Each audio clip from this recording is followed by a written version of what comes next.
Hi friends, అందరికీ నమస్కారం. Welcome to NDV logs. ఇప్పుడు అందిన వార్త: ఈపీఎఫ్ఓ ఖాతాదారులకు 7 కొత్త పెన్షన్స్. ఉద్యోగులకు ఆర్థిక భద్రత కల్పించేందుకు ఉద్యోగుల భవిష్య నిధి సంస్థ చాలా కీలకంగా పనిచేస్తుంది. ఉద్యోగులు తమ జీతంలో నుంచి 12% ఈపీఎఫ్ఓ అకౌంట్లో జమ చేస్తుంటారు. కంపెనీ యాజమాన్యం కూడా ప్రతి నెలా కొంత అమౌంట్ ఉద్యోగి ఖాతాలో డిపాజిట్ చేస్తుంది. మీరు 10 సంవత్సరాల పాటు ఈపీఎఫ్ ఖాతాకు జమ చేస్తే మీరు రిటైర్మెంట్ తర్వాత పెన్షన్ పొందేందుకు అర్హులవుతారు. ఈ పెన్షన్ మీకు 58 సంవత్సరాల వయస్సు నుండి చెల్లిస్తారు.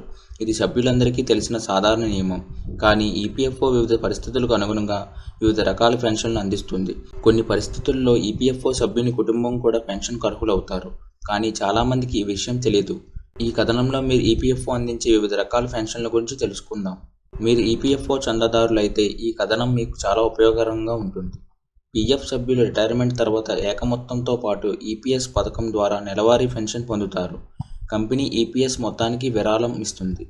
10 ఏళ్ల సర్వీసుల్లో 58 ఏళ్లు నిండిన తర్వాత ఈపీఎఫ్ ఖాతాలో జమ చేసిన సొమ్ము నుంచి పెన్షన్ లభిస్తుంది. అవసరాన్ని బట్టి వివిధ పెన్షన్లు అందిస్తారు.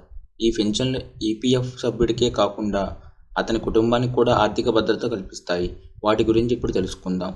సూపరాన్యుయేషన్ అంటే రిటైర్మెంట్ పెన్షన్ అనేది మీకు 58 ఏళ్లు నిండిన తర్వాత ఈపీఎఫ్ఓ అందించే పెన్షన్. పెన్షన్ ఫండ్కు మీ మొత్తం సహకారం ప్రకారం పెన్షన్ చెల్లిస్తుంది.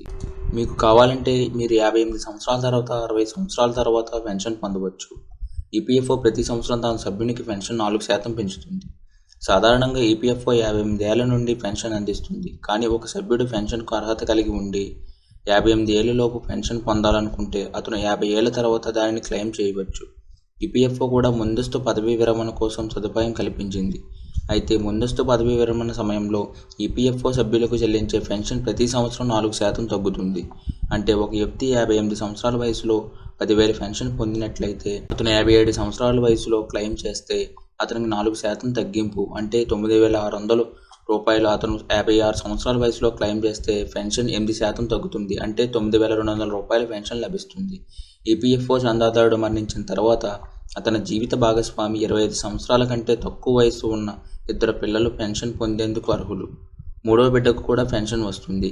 కానీ మొదటి బిడ్డకు 25 ఏళ్లు వచ్చేసరికి పింఛన్ ఆగిపోతే మూడో బిడ్డకు పెన్షన్ వస్తుంది.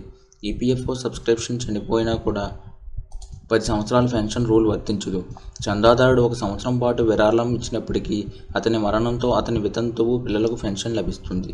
ఈపీఎఫ్ఓ సభ్యునికి జీవిత భాగస్వామి లేదా పిల్లలు లేనట్లయితే ఈపీఎఫ్ఓ సభ్యుడు అతని లేదా ఆమె మరణించినప్పుడు నామినేట్ చేసిన వ్యక్తికి ఈ పెన్షన్ అందుబాటులో ఉంటుంది.